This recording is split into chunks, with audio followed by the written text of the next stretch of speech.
uma coisa muito falada cá em Angola, a questão dos ovos. Os ovos!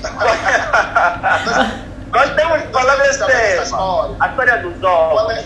Qual é a ideia por trás dos ovos? O que é que se passou nessa história dos ovos? Quando era miúda, começou com ovos e não sei o que, porque nós queremos ouvir, porque sabe que falam isso, não é? A nível do país. Sei, já ouvi, costumo também ler no Facebook e tudo. Agora queremos ouvir.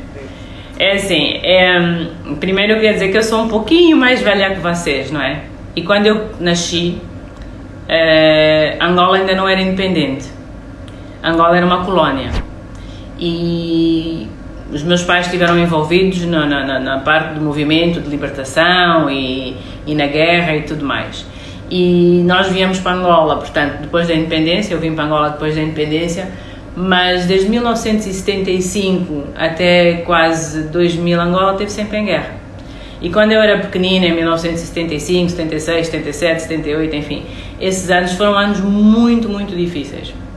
Eu não sei se há muitos jovens que conseguem imaginar, mas acredito que sim, porque hoje também a vida é difícil. A vida continua ainda a ser difícil, eu tenho consciência disso. Mas realmente, naquele tempo da guerra, nós não tínhamos água em casa, nós não tínhamos luz.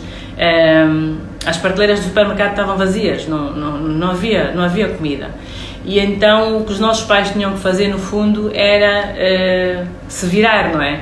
Isso que quer dizer? Olha, alguns tinham que ter galinhas em casa, outros tinham que plantar alguma coisa, outros compravam um pedacinho de terra para tentar ter uma lavra, outros tentavam fazer um negócio, porque eram realmente tempos muito difíceis.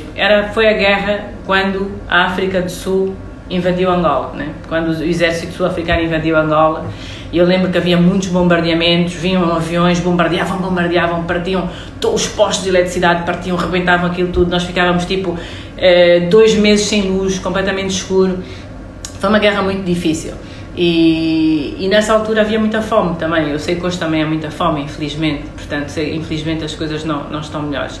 Mas, e então, a minha mãe sempre foi uma pessoa muito empreendedora e realmente resolveu fazer uma pequena criação de galinhas em casa.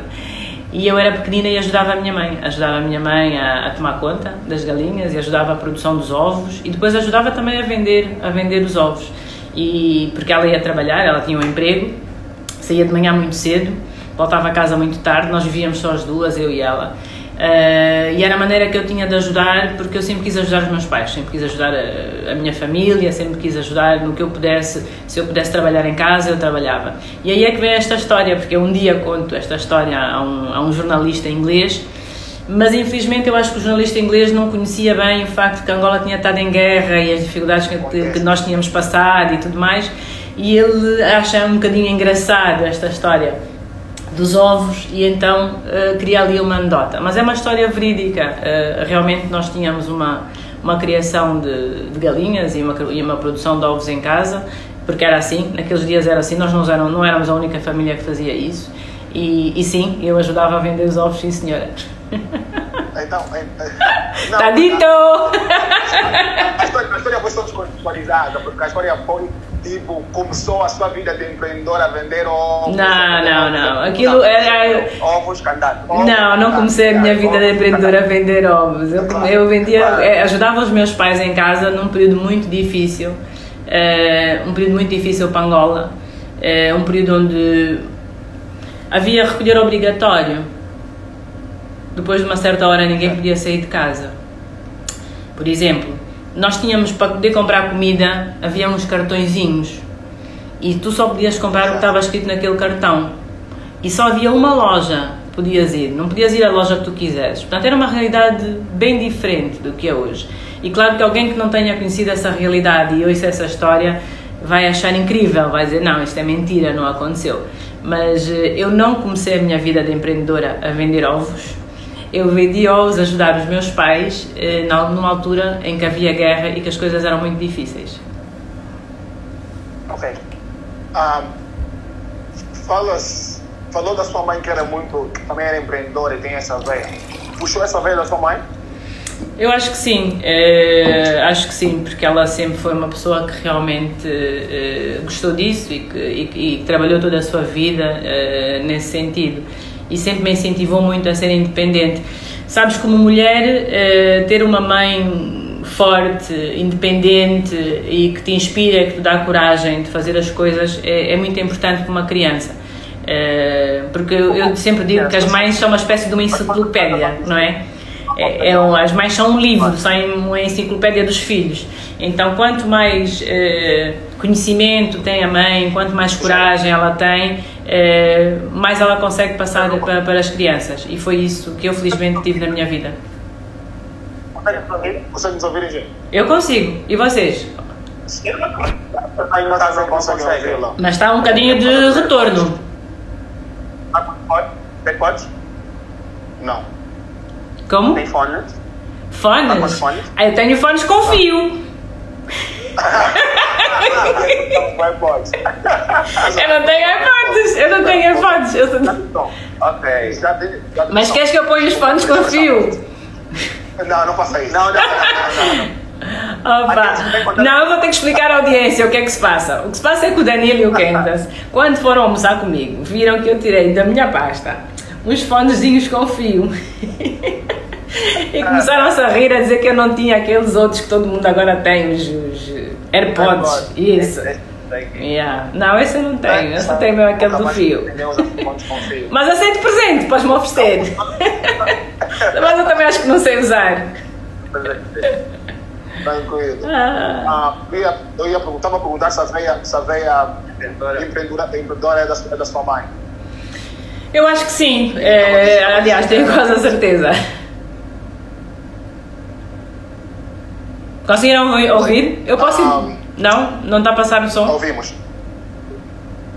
Tá passando. Tá passando. Ok. Tá passando. Ok. Eu quero saber do seguinte.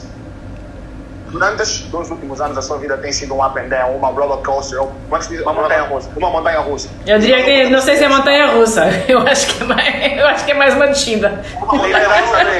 A montanha sobe e desce, aqui só foi no sentido. Não, mas para aquela imagem que tem nos trazido agora, principalmente no seu Instagram, as fotos são diferentes, o glam, o brilho, o sorriso é diferente. Parece que está numa fase de up. Ainda não está up, mas está numa fase de uma pré-ascendência. Nós gostaríamos de saber como é que é esse processo de sair de baixo, mais baixo, e agora está nesse processo da ascendência.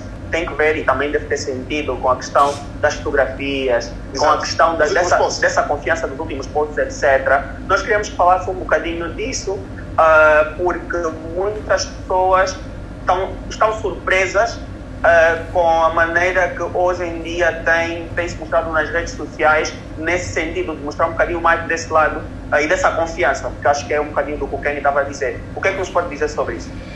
Danilo, o caminho é difícil. É um dia de cada vez, não há milagres, nem seria verdade dizer que tudo é fácil e que tudo está resolvido. Não, é difícil, mas pronto, a estrada faz-se caminhando, não é? E eu aprendi que todos os dias que eu acordo tenho que agradecer de acordar, tenho que agradecer de estar aqui, de poder estar com a minha família, de poder estar com os meus amigos, de poder ir ao mar, eu adoro ir à praia, e isso é um processo, mas é um processo todos os dias, não é um botãozinho que uma pessoa carrega e a luz apaga ou a luz acende, é mesmo, uma pessoa tem que trabalhar muito sobre si própria. E como eu disse, eu felizmente descobri uma paixão que é o desporto, não sabia que tinha essa paixão tão forte em mim. Então todos os dias de manhã acordo às 6h30, 6h30, às 7 horas faço desporto, tornou-se uma rotina quase que religiosa, é mesmo super importante para o meu bem-estar, e faço alguma meditação também, faço muita reflexão, mas também tive sorte porque eu tenho amigos que me ajudam muito. Tenho amigas que me são próximas, que me dão um grande suporte, e e elas algumas estão aí, portanto agradeço as minhas amigas do coração, que elas sabem quem são, e são um monte delas que criam ali uma rede e ajudam muito. E também tenho um amigo com quem falo muito, com quem converso e que me também dá muita energia positiva. Falou de amigos, perdeu muitos amigos durante esse processo? Não, amigos realmente não perdi. Os amigos ficaram todos. Os outros acho que não eram. Mas quero dizer que as pessoas que me são próximas e minhas conhecidas e de quem eu sempre gostei, continuo a gostar até hoje. Não tive choques, não tive nenhum afastamento. Enfim, continuo a ter, realmente as pessoas que estavam à minha volta continuam. Talvez eu já não as veja tão frequentemente por causa da distância, mas continuam eles aí. Aliás, há muitos que agora estão aparecendo online, a quem eu já não falava há muitos anos, portanto, sei que estão comigo.